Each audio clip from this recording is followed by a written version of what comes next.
Untuk teman-teman yang komen dan pertanyaannya belum dijawab, mohon maaf, mohon doanya semoga tetap diberi kelapangan dan kelancaran jadi bisa bantu teman-teman. Assalamualaikum.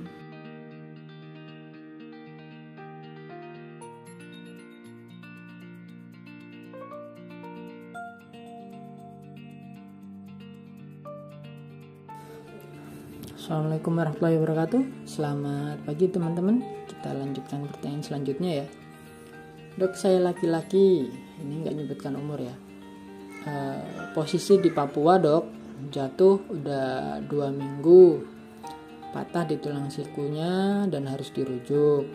Ini kendalanya mungkin nggak tahu ya Papuanya sebelah mana, mungkin di pedalaman atau di mana. Katanya nggak ada dokter ortopedi.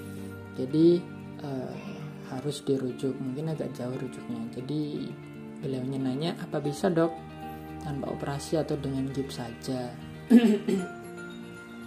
Ini juga dikirimkan foto via messenger Facebook ya. Jadi patahnya kurang lebih seperti ini. Ini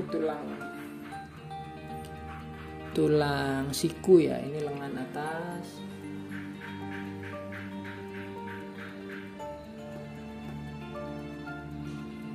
Dua tulang yang besar dan yang kecil, patahnya di sini.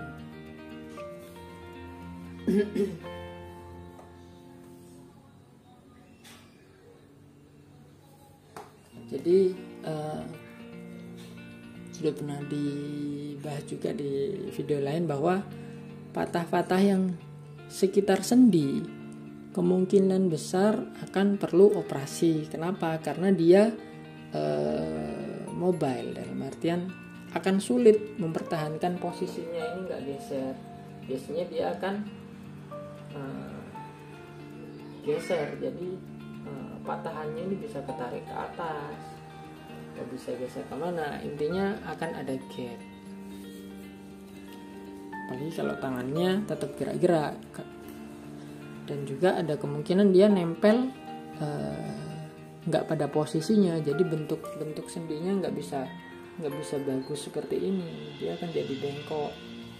Itu nanti terutama akan mengganggu fungsinya. Jadi kalau pertanyaannya seperti ini, jawabannya adalah idealnya pilihan utamanya adalah dengan operasi. Jadi patahan sendinya tadi bisa dikembalikan ke posisi yang seoptimal mungkin, yang mendekati posisi normal.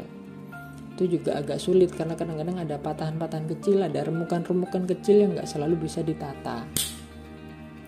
Tapi minimal bentuknya secara general bisa kembali mendekati semula, karena pada sendi fungsinya itu tergantung bentuknya. Kalau bentuknya bagus ya gerakan sendinya bisa bagus, bisa nekuk-nekuk siku bagus.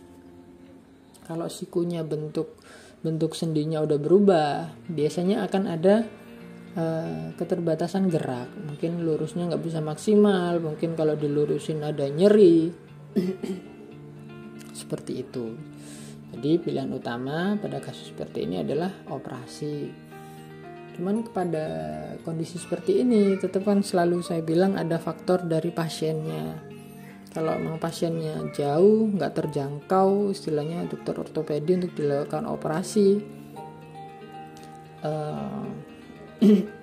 ya sudah, istilahnya dilakukan usaha yang bisa terjangkau. Yang pilihannya di sana adanya apa? Kalau adanya gips boleh, kalau gips nggak ada mau dipasang spalak atau istilahnya penyangga kayu dari luar bisa. Intinya posisi tulang dipertahankan statis, jangan gerak-gerak dulu untuk minimal 1 bulan pertama.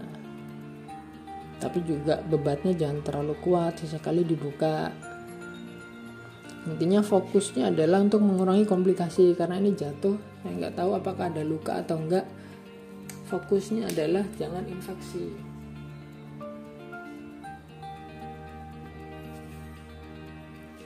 Kalau istilahnya penyembuhan tulangnya ya sudahlah, nggak optimal, nggak apa-apa karena faktor kondisi ya. Cuman kalau sampai infeksi Infeksi ini lukanya yang di luar kulit sini, dia kemasukan kuman. Kalau sampai infeksinya masuk ke dalam, itu namanya osteomyelitis. Infeksi tulang itu bisa jadi parah banget, dalam artian nanti worst case-nya, kemungkinan terburuknya bisa sampai amputasi. Dan worst case lagi, kalau istilahnya infeksinya menyebar, bisa sampai mengancam nyawa. Pada saat seperti itu, bisa nggak bisa harus dilakukan tindakan operasi. Nggak harus dokter ortopedi, dokter bedah umum, dokter yang lain juga bisa amputasi, dalam artian untuk mencegah infeksinya menyebar. Makanya kalau memang kondisinya tidak memungkinkan untuk dirujuk, tidak memungkinkan untuk dioperasi, nggak masalah dirawat dimanapun. Pilihan yang paling optimal apa? Tulangnya dijaga pada kondisi yang sebagus mungkin. Semoga nanti kalaupun gesernya nggak terlalu jauh. Fokus pada mencegah infeksi, dirawat lukanya di luar, diganti perbannya tiap 2 hari 3 hari, mungkin perlu tambahan obat antibiotik. Jadi tetap kontak, tetap kontrol sama dokter yang merawat di sana. Jangan sampai karena dari rumah sakit sudah disuruh rujuk, ini udah nggak bisa ngerawat di situ, kita nggak usah ke situ lagi, jangan gitu. Jadi dalam artian kalau keputusannya menolak dirujuk, minta tolong tetap dirawat dok mengenai lukanya biar tidak infeksi. Seperti itu ya. Jadi memang kondisi orang beda-beda. Istilahnya pelayanan medis itu nggak selalu ada, nggak selalu tersedia. Mungkin ada yang kesulitan karena jarak seperti ini, ya diterima, namanya cobaan. Tetap kita usahakan pilih yang paling optimal dari kondisi yang terbatas seperti itu. Seperti itu, semoga hasilnya baik, semoga nggak ada komplikasi. Semoga teman-teman yang lain juga bisa mengambil manfaat dari yang disampaikan. Demikian. Assalamualaikum warahmatullahi wabarakatuh.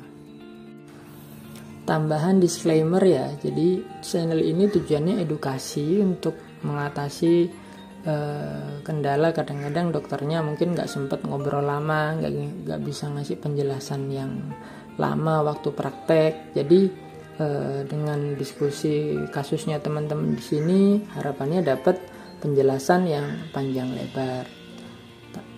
Dan juga misalkan ada pertanyaan, coba di search dulu, mungkin sudah pernah dibahas sebelumnya biar nggak berulang-ulang.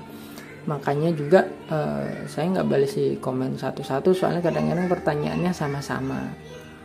Jadi kalau misalnya ada yang belum dijawab, coba dilihat di video yang lain, mungkin sudah pernah dibahas. Lalu kedua, non emergency, dalam artian jangan kecelakaan terus nanya di komen, dok ini saya kecelakaan lagi di UGD, ya nggak gitu. Dok ini saya patah tulang, ini harus diapain, ya nggak gitu juga. Jadi kalau ada patah tulang yang emergency, harapannya saran saya adalah datang ke rumah sakit terdekat.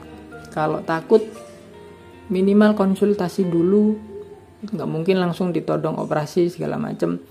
Minimal ada penanganan awal dulu. Kalaupun nanti nggak operasi, misalnya dipasang gip atau dipasang spalek doang, pulang nggak masalah. Intinya tanya jawab di sini bukan untuk sesuatu yang emergency, karena kadang nanyanya kapan, jawabnya kapan, seperti itu ya. Jadi kembali tujuannya adalah edukasi. Harapannya kasus yang dialami sebagian orang bisa diambil pelajaran sama orang yang lain untuk pengambilan keputusan yang lebih bagus di lain hari. Seperti itu ya. Jadi saya lagi-lagi mohon maaf kalau ada yang pertanyaannya jawabannya delaynya lama. Tujuan awal channel ini adalah untuk mengambil pelajaran dari kasus-kasus yang sudah ada, untuk memberi penjelasan yang panjang lebar untuk teman-teman yang mungkin nggak sempat diskusi sama dokternya. Karena saya sendiri kalau misalkan lagi ngisi poli atau lagi diskusi sama pasien, nggak selalu bisa meluangkan waktu yang lama, mungkin ada operasi, ada agenda lain, seperti itu ya. Semoga bisa diterima. Terima kasih, silakan dilanjutkan.